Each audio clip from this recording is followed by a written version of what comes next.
Hola, ¿cómo están? Qué gusto verlos nuevamente en Historia, Libros y Banderas. Una semana más con dos destacados especialistas. A mi mano derecha está Gilberto Aranda. Gilberto es profesor de la Universidad de Chile y además fue profesor visitante en la Universidad Autónoma de Madrid. Ya diremos algo de eso. Y a mi mano izquierda, Ricardo Pérez Aristoy, que actualmente está terminando sus estudios de doctorado en la Universidad Católica de Chile. Ambos tienen publicaciones muy valiosas que yo he tenido la posibilidad de ver.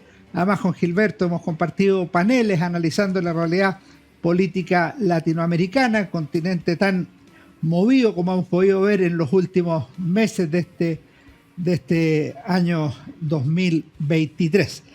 Hoy día los hemos invitado a conversar a propósito de este libro que se presentó hace solo algunas semanas, Resonancias de un golpe, Chile, 50 años. Este fue un libro que editó Gilberto Aranda con Misael Arturo López Zapico, y que tiene varios autores, como él le llama, una obra coral o una obra colectiva.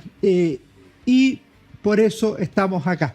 En primer lugar, Ricardo, Gilberto, ¿cómo están ustedes? Muchas gracias por venir a Historia, Libros y Banderas. Muchas gracias. Hola, ¿qué tal? Qué placer estar aquí, Francisco, y te saludo. Gracias por la invitación. Me dicen Francisco, pero me llamo Alejandro, pero ya, ya respondo perdón. a los dos nombres a esta altura de mi vida sin ningún problema. Igualmente, muchas gracias por la invitación. Pero con el mayor gusto y muchas gracias a ustedes por venir. Lo primero, y antes de entrar al tema del libro, quería preguntar un poco, Gilberto, ¿cómo fue tu estadía en la Universidad Autónoma de Madrid? Porque en alguna medida da origen a este libro que hoy comentamos. Mira, fue magnífica, una experiencia que implicó entrar en contacto directo, no solo con los colegas del Departamento de Historia Contemporánea de la Universidad Autónoma de Madrid, sino con estudiantes de 3 o 4 carreras, algunas de historia, otras relaciones internacionales, y donde también, además de las 4 asignaturas que pude impartir, se promovió la posibilidad de hacer investigación, y en ese contexto es que en marzo del 2023 tenemos la idea de hacer una jornada por los 50 años del golpe, que se lleva a cabo en mayo, y producto de la cual empezamos un trabajo de algunos 3 a 4 meses para poder escribir entre los participantes de ese seminario, más Ricardo, que se incorpora también, este libro que tienes en tus manos. Perfecto. ¿Y tú, Ricardo, en qué etapa has estado? Pues yo he visto un trabajo tuyo muy interesante, si bien creo que debe haber algunas fuentes que no te permitieron acceder, de las relaciones Chile-Cuba, relaciones diplomáticas. Ya vamos a entrar en tus trabajos en este libro y te he leído en otras cosas también que vamos a hacer. ¿En qué etapa estás de tu doctorado? Porque el tema Chile-Cuba a ti te ha tomado su tiempo. Exacto. Bueno, particularmente estoy terminando mi doctorado, ya estoy en la fase final de la última corrección, así que, claro, el tema de mi tesis son las relaciones entre Chile y Cuba durante la Unidad Popular. Y nada, analizo este tema que es muy candente en la historia nacional y me parece que puede constituir un aporte con respecto a la inclusión de algunas fuentes que son relevantes y que, claro, hay un libro que se publicó en la Biblioteca Nacional el año 2019. Es el que yo, el de la DIVAM. El de la DIVAM, exacto. Pero bueno, también me estoy tratando otras temáticas, no solamente con Cuba, me gusta el tema de las relaciones internacionales, y de hecho a Gilberto nos conocimos en un congreso en la Universidad Libre en Hungría, de Budapest. Perfecto. Y ahí entablamos, diálogo y salió esta invitación de poder participar con este texto, y de hecho, hasta la fecha incluso es esa primera como proyección con los países del bloque oriental. Actualmente tengo un proyecto que también tiene como la misma índole que la selección de fuentes, pero en el caso cubano, pero ahora trabajando con una profesora húngara que se llama Emok Horvat. Perfecto. Hay varios temas. Así que... Súper, vamos a volver sobre eso. Gilberto, cuéntame, tú dijiste que en marzo organizaron este seminario en España. ¿Cómo hace el reclutamiento de las personas y de los temas, para no repetir mucho? Porque yo uno de los valores que le encontré a este libro es que diversificaba los temas. O sea, cuando uno se aproxima a esto, no era repetir lo mismo de siempre, sino que tenía la posibilidad de tocar algunas temáticas que no necesariamente son todas nuevas, pero sí muestran una diversidad de lo que fue la Unidad Popular, el 11 de septiembre y los años posteriores. Y anteriores. Tú también dijiste en algún momento que también se hacía una mirada anterior, ¿no? Que todo Así no es. era como desde una fecha en adelante, sino Así que es, también había hacia atrás y hacia adelante. Sí. Que creo que eso es bien importante, porque creo que todo está conectado y puede que incluso en lo que es el a posteriori de por qué concita tanto interés global, esta fecha tiene que ver con el antes y el después, no solamente una de las dos dimensiones. Mira, yo diría que este seminario que finalmente se lleva a cabo el 9 de mayo del 2023 es en el contexto de una España que está próxima a celebrar los 45 años de vida democrática a partir de una constitución específica, la de 1978, y donde el tema de Chile causa resonancia. Por lo tanto, a mí, en la universidad que me dieron plena libertad, sí me pidieron que hubiese presencia de profesores españoles y que pudiéramos también llevar a algunas especialistas más allá de las fronteras españolas.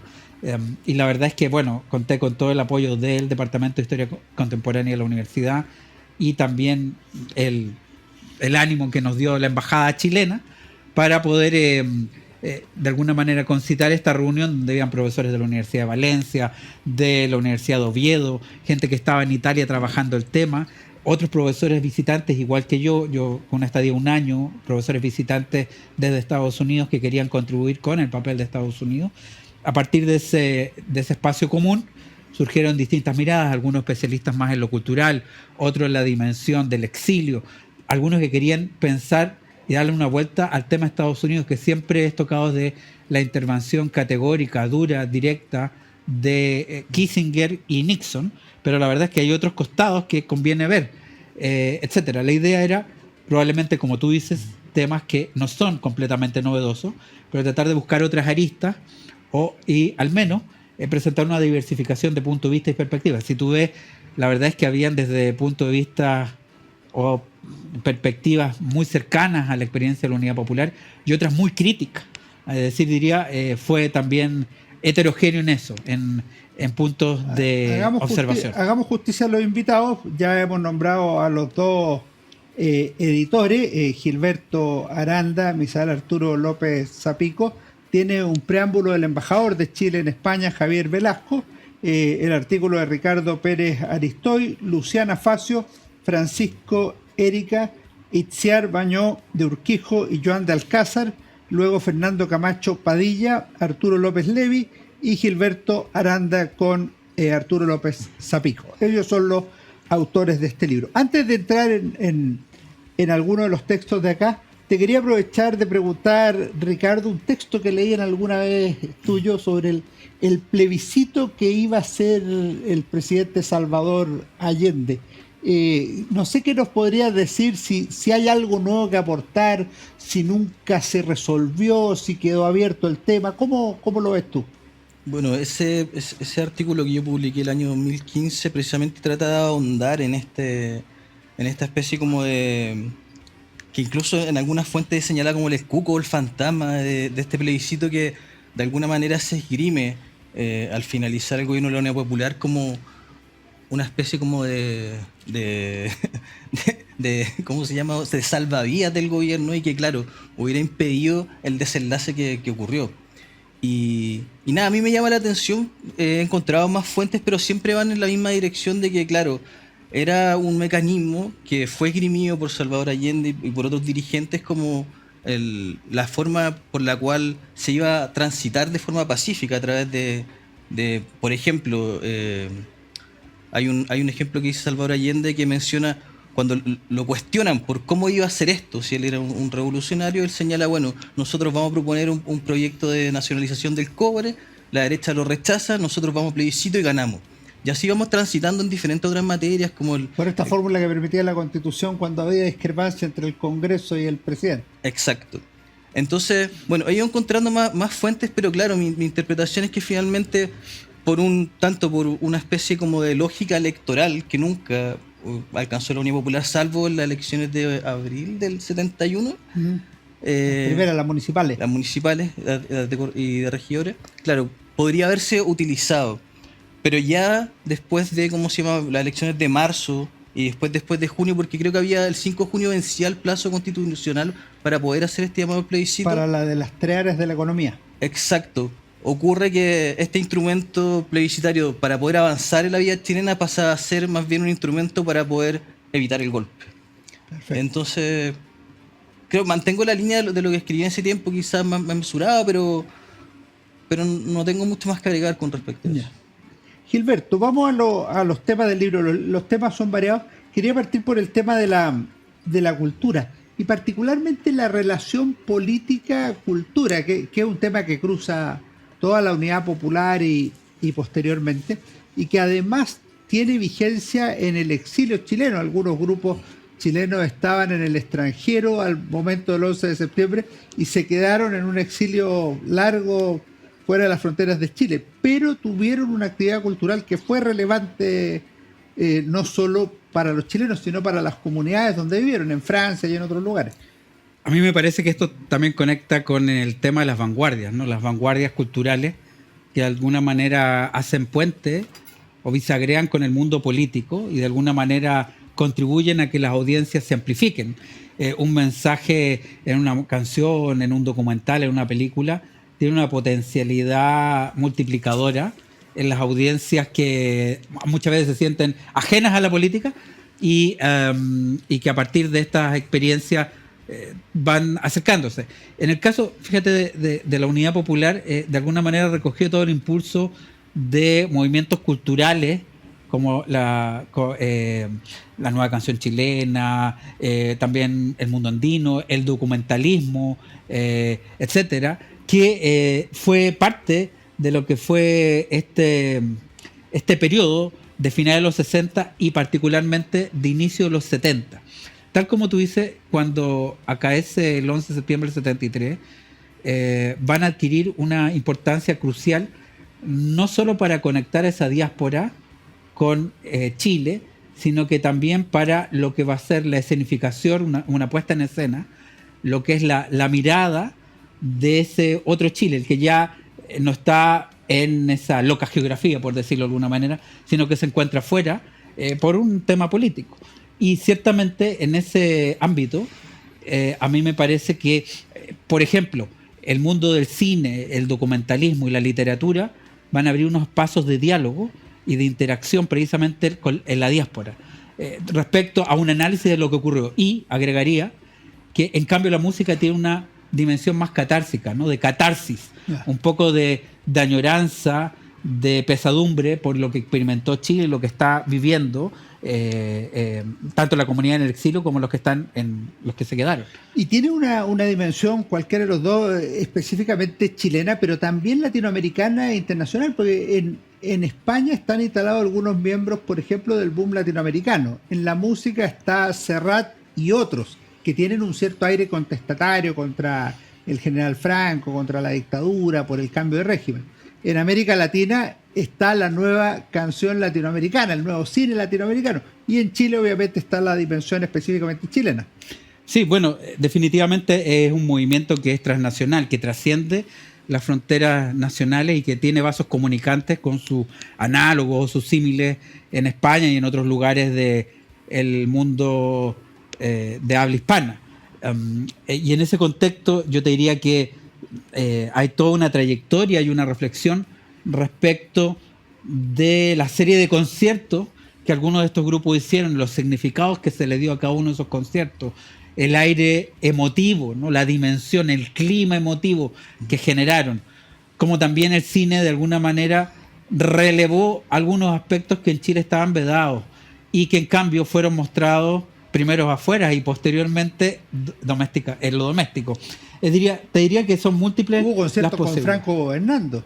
Hubo conciertos, el tardo franquismo sí. Tiene unas dimensiones que claramente no son las del año 39, por decirlo. Sí, de hecho, cuando estamos hablando de un gobierno de 36 años, al menos se pueden distinguir tres fases.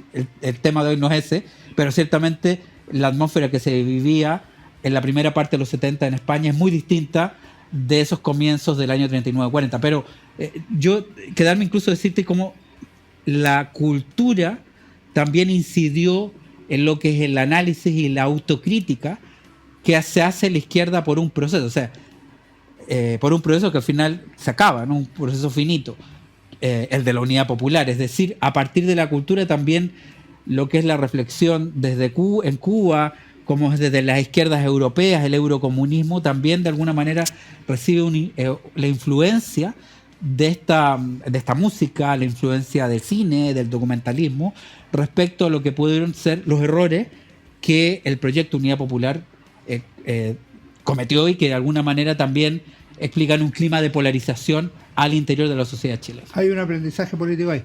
Vamos a volver en unos segundos más para seguir conversando sobre este libro, Resonancias de un golpe, Chile 50 años. No se vayan. La Universidad San Sebastián presenta los tomos 7, 8 y 9 de la colección Historia de Chile 1960-2010. Es una obra que nos ayudará a conocer y a comprender las últimas 5 décadas del Bicentenario de Chile. Lo puedes encontrar en las mejores librerías del país y en buscalibre.cl. Historia de Chile 1960-2010. El Global Dow Jones Sustainability Index ha reconocido a CMPC como la empresa forestal y papelera más sostenible del mundo del 2023. Esto es gracias a metas ambientales concretas, a múltiples iniciativas con las comunidades y al compromiso de más de 24.000 personas en 12 países que son partes del equipo de CMPC. CMPC, vive lo natural. En CMPC llevamos un largo camino fortaleciendo nuestro trabajo, lo que nos ha permitido desarrollar distintas iniciativas junto a comunidades, por ejemplo, con la recuperación de un árbol extinto o el restablecimiento de agua potable en zonas rurales, la conexión del turismo y cultura a través de una sola ruta, o también el desarrollo de envases reciclables y amigables con el medio ambiente. Son esos y otros desafíos los que hoy nos permiten creer en el valor de las soluciones inspiradas en la naturaleza. CMPC, creando valor natural. Conoce más en cmpc.com. Seguimos en Historia, Libros y Banderas con dos invitados, Ricardo Pérez Aristoy y Gilberto Aranda. Gilberto, para cerrar el tema que estabas tratando, llama la atención el interés que había en España por el caso chileno, no solo en España evidentemente, sino que también en otros lados, pero España tiene una lectura del 11 de septiembre en distintos lados. ¿Qué nos podrías decir de eso? Bueno, la reflexión que hace Santiago Carrillo en el Partido Comunista e incluso en otros lugares como Italia de Berlinguer es una reflexión crítica. Son los líderes de ambos partidos comunistas. Que sin lugar a dudas tienen matices con el Partido Comunista de Chile. Tiene una línea mucho menos apegada a lo que dice el Partido Comunista soviético, el de Moscú. Pero si bien la experiencia de la Unidad Popular y el eurocomunismo no son equivalentes, hay una impresión, incluso a partir del capítulo pertinente de este libro, que pudo haber incidido en parte de lo que van a ser las definiciones del eurocomunismo el año 75, 76, básicamente en adelante. Es decir, la izquierda tomó nota en lugares como España de que un proceso que habla de fin de las desigualdades y de conquista de mayores cuotas de libertad puede tener retroceso y que de alguna manera se puede retrovertir, puede tener un ir hacia atrás, es decir, muy importante el poder en caso de perder una exactamente, elección. Es muy importante entonces en esa mirada cuestiones como no desafectarse de las clases medias, esto lo dice Carrillo claramente, no desafectarse de las clases medias, es decir, ir más allá incluso del discurso hacia el mundo obrero que se pretende representar. Clave también junto con aquello saberse retirar a tiempo de algunas contiendas y prepararse si es necesario a la lucha contra el adversario. Berlinguer va más allá y habla del compromiso histórico, el tema posterior que es el acuerdo entre la democracia cristiana y el Partido Comunista, es decir, de alguna manera, quiero insistir, el eurocomunismo que eran antagónicos en Italia. Eran absolutamente antagónicos, pero hay la posibilidad de hacer una alianza precisamente para enfrentar a otro tipo de fuerzas que empezaban a visorarse en el horizonte. ¿Qué es lo que quiero decir con esto? Es que la experiencia de la Unidad Popular, si bien, quiero insistir, no es equivalente al eurocomunismo, va a incidir en que se van tomando nota de algunos aspectos para una posterior propuesta respecto a un ciclo de izquierdas emancipado de lo que había sido la línea del Partido Comunista de Moscú y de otros lugares. Perfecto. Ricardo, hay un artículo tuyo que a mí me gustó mucho. El Plan Santiago, alcance sobre la defensa del gobierno de la unidad popular. Y te quería pedir que nos expliques un poco, porque una de las cosas muy repetidas en Chile y en distintos lados es que la unidad popular no se preparó para la eventualidad de un golpe de Estado. Repetían mucho que podía haber una guerra civil y un golpe de Estado, pero a la hora de los que hubo no estaba lista para el evento. ¿Qué es lo que es el Plan Santiago?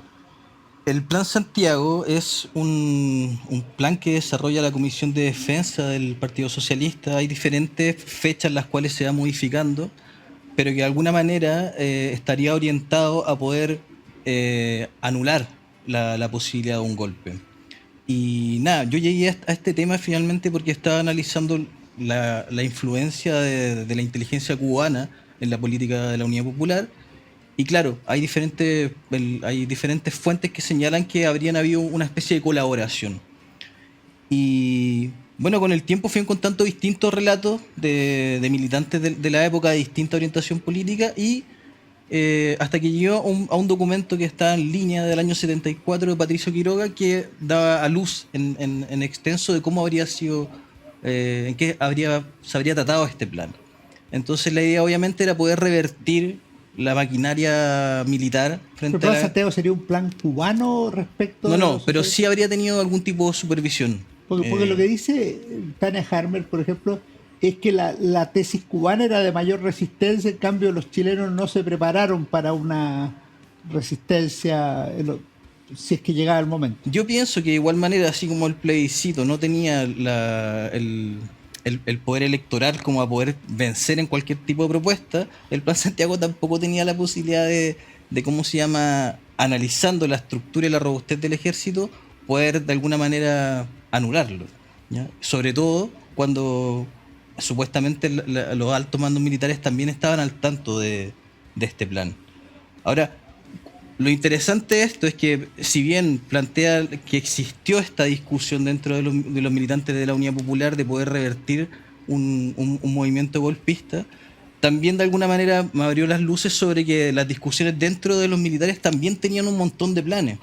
Entonces la documentación que hay en no sé, en los archivos de la Subsecretaría de Guerra o en el Ministerio de Relaciones Exteriores, dan luces que en verdad el ejército, en mi interpretación, tenía mucha más capacidad para poder enfrentar cualquier tipo de ¿cómo se llama?, de revanchismo militar de los aparatos militares de la Unidad Popular o los grupos militares cubanos que existieron acá.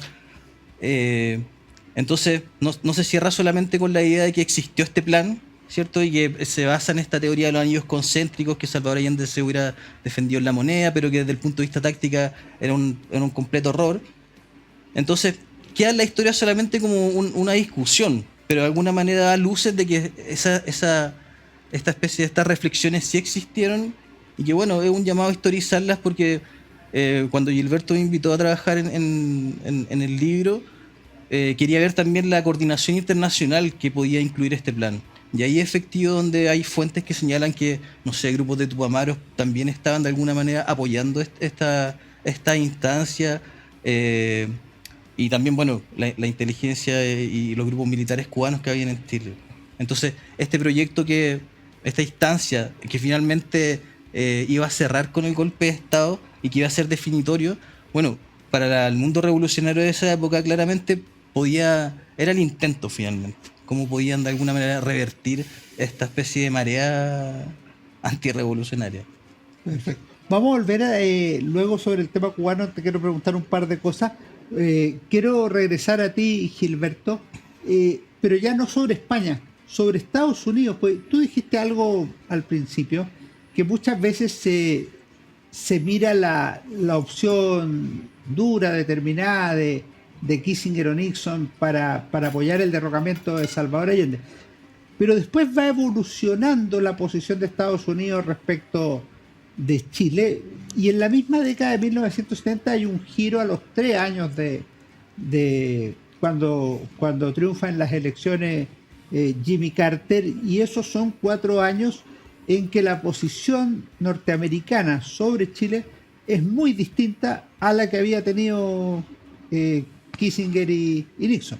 Sí, muy personalmente este es uno de los capítulos que más me seduce, que más me provoca, que está escrito por un politólogo. La mayor parte de quienes escribieron son historiadores, pero en este caso es un politólogo economista cubano, avecindado en Estados Unidos, que es el profesor Arturo López Levy, que hace una reflexión precisamente para desmitificar esta idea de un Estados Unidos monolítico, que es muy difícil pensar que estas estructuras tan amplias, numerosas, sean absolutamente monolíticas. Más bien, Estados Unidos es un país enorme, con una diversidad bien importante, y es un llamado de atención respecto a que, a pesar de que tenemos una posición de Nixon y Kissinger, que podríamos decir está en sintonía con lo que fue el viejo anticomunismo de Eisenhower en adelante, ¿no? El de los años 50,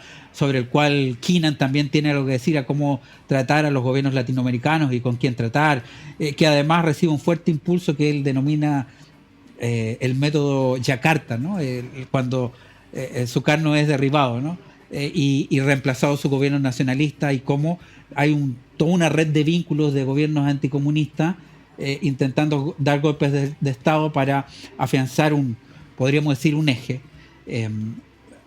A pesar de que todo eso existe y en esas páginas lo retrata, al mismo tiempo el movimiento, el giro que da este capítulo es mostrarnos cómo, si bien una posición minoritaria y no en la posición de poder central, como es la de Nixon y Kissinger, ya muy tempranamente, al mismo tiempo que ocurría el golpe de Estado, o poco antes, como Kerry, el embajador de Estados Unidos durante la Unidad Popular, tiene matices respecto a que no está de acuerdo, por ejemplo, en, abro comillas, hacer chillar la economía, que fue lo primero que se dijo. La tesis original del 4 de septiembre. Exactamente, la tesis del 4 de septiembre. No está de acuerdo, dice que más bien valdría la pena entenderse con este gobierno, sin ser lo mismo que este gobierno, pero llegar a acuerdos mínimos. Posteriormente hay funcionarios diplomáticos y de otras administraciones, de otros departamentos en Estados Unidos, como Baki, que habla que la mejor línea de contención contra el comunismo es relevar la importancia de los derechos humanos como un hecho diferenciador con lo que son otras dictaduras que también las hay de izquierda, como ahí hay un hecho diferenciador, y por lo tanto podríamos decir una política más bien en el compromiso y la conciliación de lo que fue el movimiento de derechos civiles de mediados de los años 60, un poco esa línea doméstica, trasladarlo al ámbito de la política internacional. Lo que ocurre es que son voces minoritarias, que definitivamente no son las que toman las decisiones definitivas en torno a ese 1973, y que, sin embargo, tal como lo dice, a partir del año 75 van a ser cada vez más cruciales hasta llegar al poder con este gobierno de Jimmy Carter, demócrata, del Partido Demócrata me refiero, que llega con la idea de una política internacional o política exterior de los derechos humanos, donde básicamente Vietnam, las operaciones encubiertas de la CIA y el derribamiento de gobiernos demócratas en el mundo son parte de lo que se va a tratar de dejar atrás por este gobierno, con más o menos éxito. Sabemos que ese gobierno, esa administración duró 4 años, que fue reemplazada posteriormente por la administración Reagan, que si bien también es un ejercicio de contención y ofensiva a lo que posteriormente va a llamar el imperio del mal por la Unión Soviética, va a rescatar algunos de esos elementos. La tesis de Reagan. Claro, la tesis de Reagan, el imperio del mal, por eso, del 80 en adelante, va a rescatar algunos de los elementos de esta administración Carter diferente, pero que va a significar una relación agridulce de matices con el gobierno Pinochet. Definitivamente va a ser, en ese sentido, un gobierno con diferencias respecto a lo que fue la administración de Nixon. Y en eso influye no solo la nueva política internacional, sino casos como el del asesinato de Orlando Letelier, por ejemplo.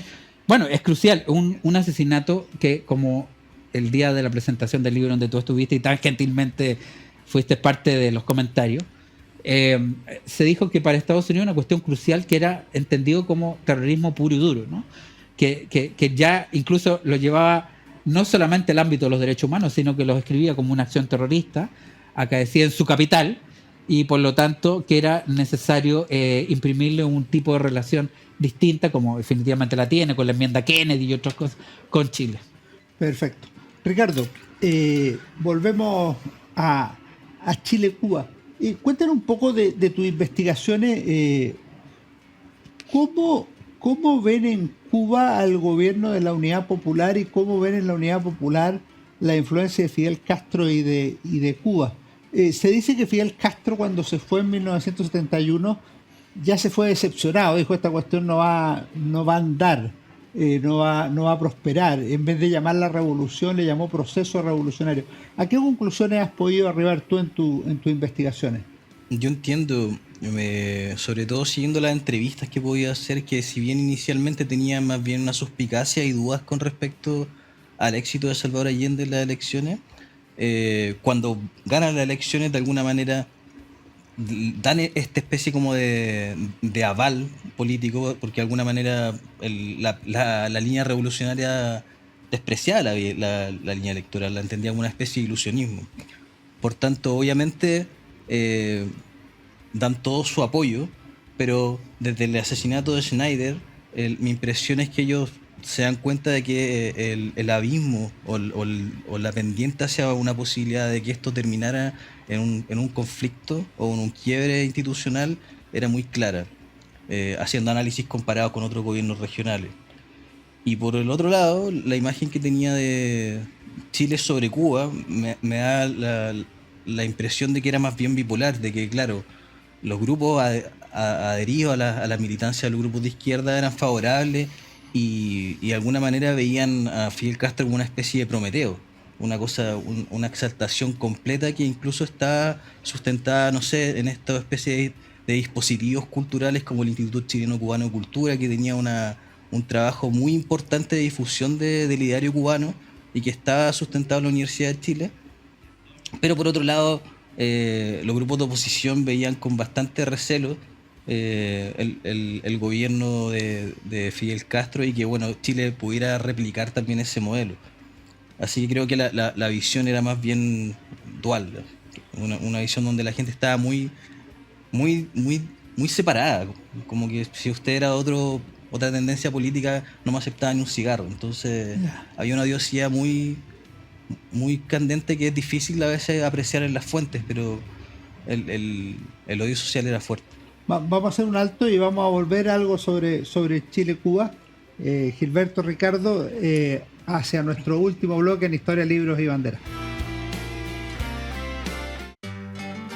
La Universidad San Sebastián presenta los tomos 7, 8 y 9 de la colección Historia de Chile 1960-2010. Es una obra que nos ayudará a conocer y a comprender las últimas 5 décadas del Bicentenario de Chile. Lo puedes encontrar en las mejores librerías del país y en buscalibre.cl. Historia de Chile 1960-2010.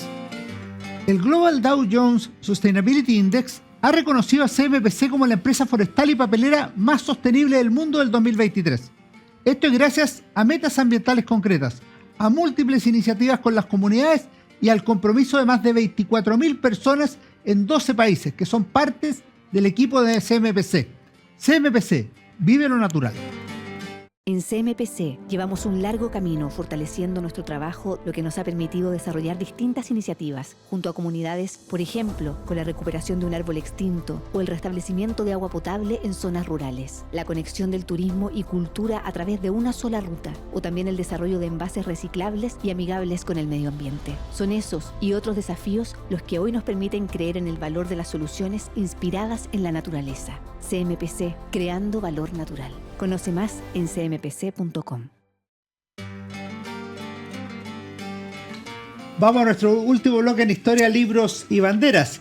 Chile 50 años, resonancia de un golpe. Este libro que editó Gilberto Aranda con Misael Arturo López Zapico a partir de unos congresos, seminarios que se hicieron en España y que acaba de ser publicado precisamente en La Madre Patria. Vamos primero con Gilberto. Gilberto, cuando uno mira el 11 de septiembre, parece que tiene una dimensión, un impacto internacional muy superior a lo que uno podría imaginar.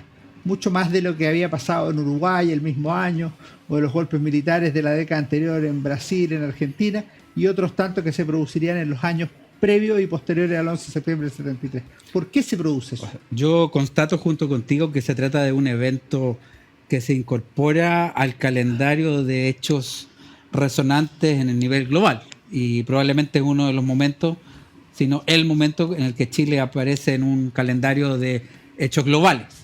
Y en ese sentido, ciertamente tiene una repercusión mayor al de golpes en otros lugares cerca de Chile, Argentina, Brasil, Uruguay. Mira, yo tengo la impresión, o más que impresión, diría que ya me he hecho una convicción de que tiene más de un significado, ¿ah? Particularmente para la izquierda y las izquierdas domésticas, y también en parte para otras izquierdas más allá de Chile. Significa el fin, la cancelación de un proyecto sui generis, un proyecto singular de vía chilena al socialismo. Sobre ese mismo tema podríamos discutir qué tanto fue, etcétera, cuánto caló, pero más allá de eso, la idea de una vía chilena al socialismo que implicaba algo así como un camino distinto, un tercer camino después de la experiencia soviética y la experiencia guevarista.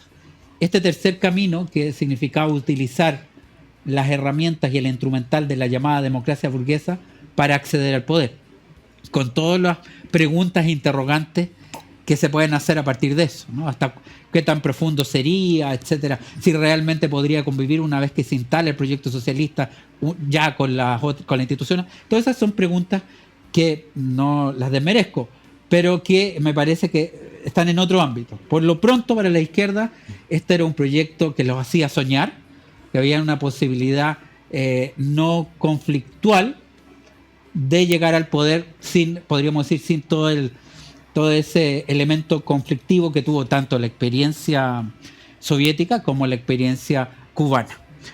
Pero yo diría que también, más allá de la izquierda y particularmente en el extranjero, significa otras cosas también.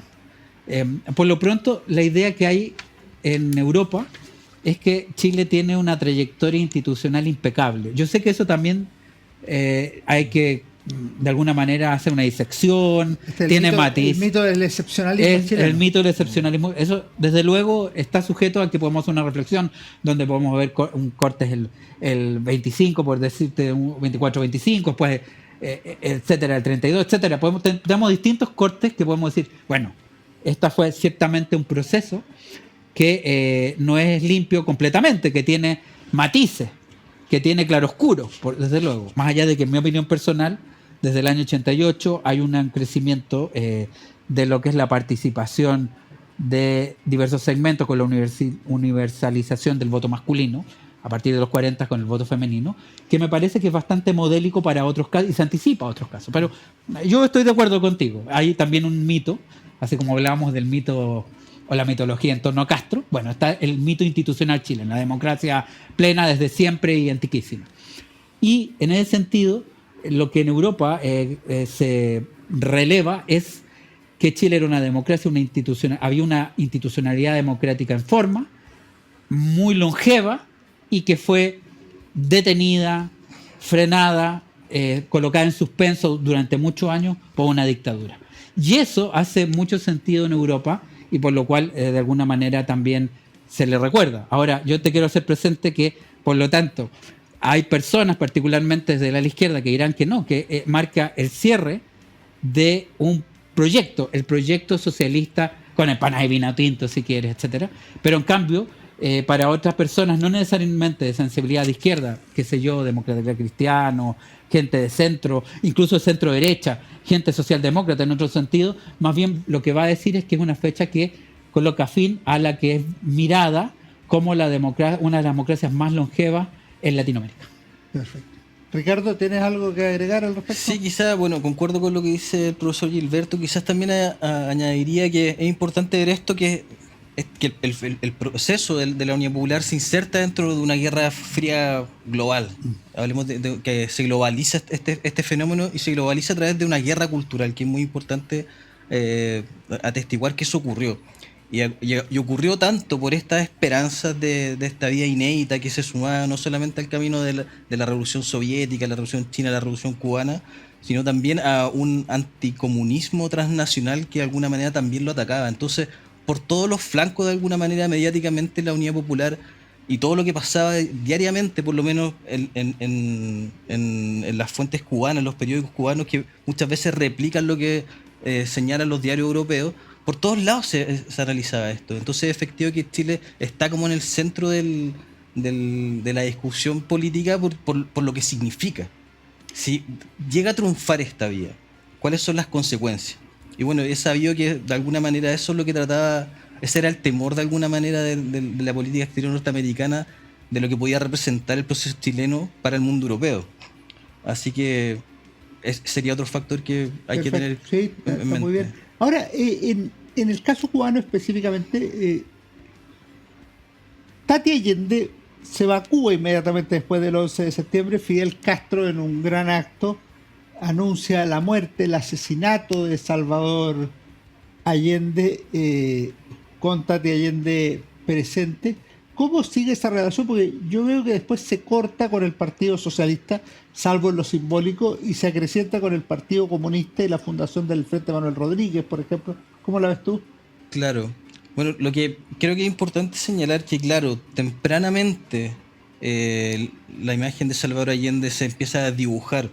Es decir, es raro que nunca quede claro si Salvador Allende fue asesinado, se suicidó, si tuvo una muerte asistida, etcétera. Pero creo que el año 74 sale un libro de Jorge Timosi, un corresponsal de prensa latina, que era el primer como gran libro que relata la muerte de Allende.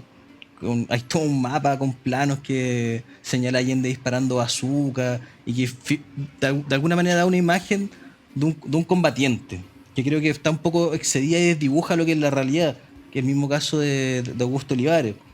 Y precisamente entiendo que se hace por esta lógica del suicidio que no estaría aceptada dentro de la mentalidad revolucionaria cubana. Porque implicaría cobardía, no dar la lucha. Exacto, pero dentro de nuestra mentalidad chilena nosotros remitimos siempre a la figura de Balmaceda, aplicamos otra lógica. En otra lógica. Claro.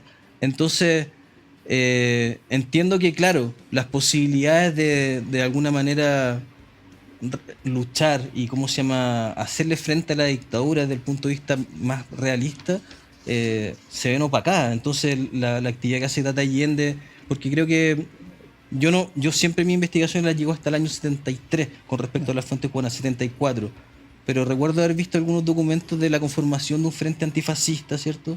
Pero entiendo que claramente la tratan como una figura especial y bueno, creo que también hubieron problemas con Luis Fernández Oña, temas personales, entonces de a poco resulta finalmente una tragedia, porque no solamente ella termina su vida en La Habana, sino también Laura. Entonces, la historia familiar de ese entorno de Salvador Allende vinculado a Cuba siempre está rodeado de un misterio. Entiendo que hay una carta que nadie sabe, nadie la ha leído, pero es un capítulo oscuro y que yo no tengo mucha claridad. Está el suicidio. Exacto. Yo quisiera agregar, claro, en la perspectiva cubana, la revolución también tiene elementos religiosos, ¿eh? Y en ese sentido está la idea del sufrimiento martirial, el martirio, podríamos decir. Y por lo tanto, la muerte de un creyente en la revolución a través del suicidio no resultaba ad hoc a lo que es la mirada de aquel combatiente que es capaz de sacrificarse y morir, pero disparando. Así que en el capítulo precisamente cultural que hace Joan del Cázar, habla de cómo fue recepcionado en Cuba, incluso en presencia de la viuda de Salvador Allende, doña Hortensia Avicii, cómo se hace un relato que no deja lugar a duda que se trató de un homicidio dentro de una refriega.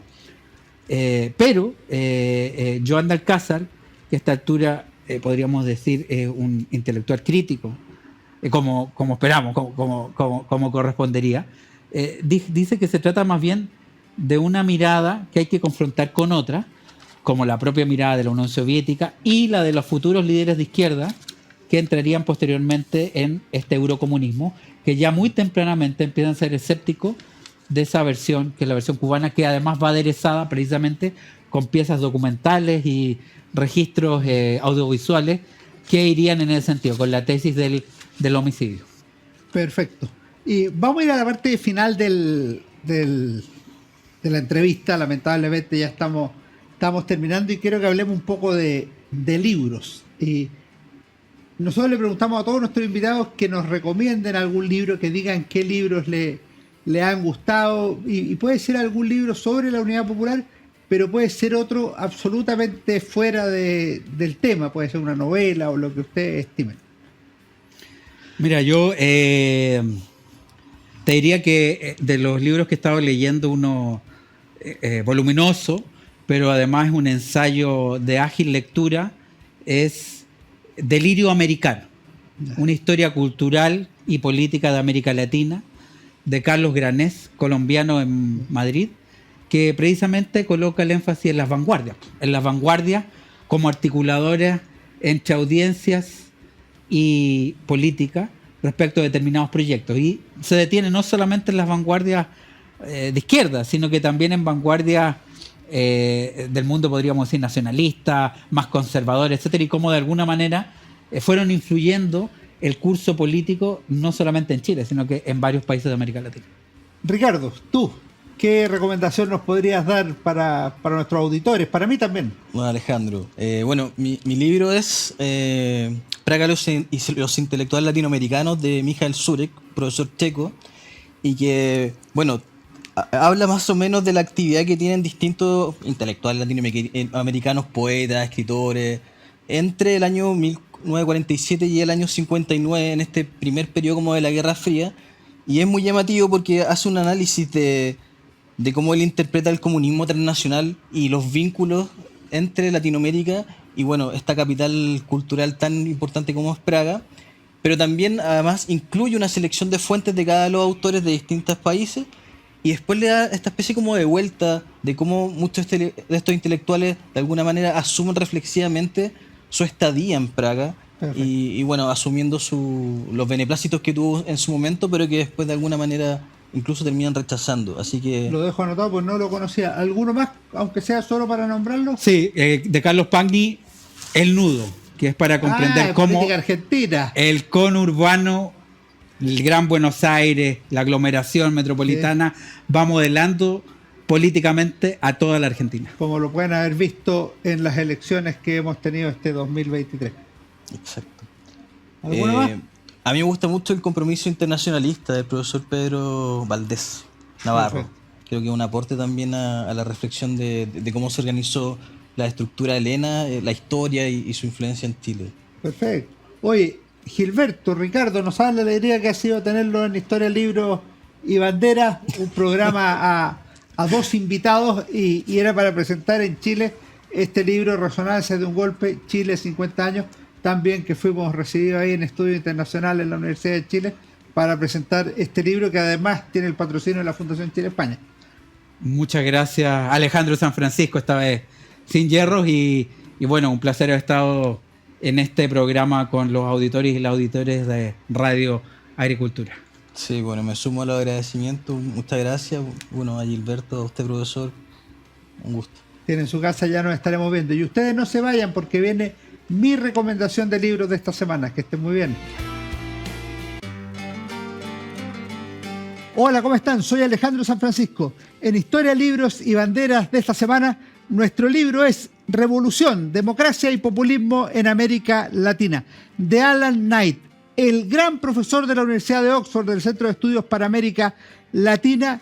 Trata diversos temas sobre la historia del continente, sobre la base del estudio de la Revolución Mexicana, la Revolución Cubana, el auge del populismo, la necesidad de la democracia, distintos temas que han tenido gran relevancia en el continente. Entre los artículos, uno notable, tradiciones democráticas y tradiciones revolucionarias en América Latina. Alan Knight ha sido uno de los pensadores, de los intelectuales más relevantes del mundo británico sobre América Latina, especialista en la historia de México, pero que también logra tener una visión global sobre el continente a través de los temas, no necesariamente de los países. Revolución, democracia, populismo, 3 temas cruciales en la historia del siglo XX latinoamericano. Un gran libro para leer y para pensar. Nos vemos.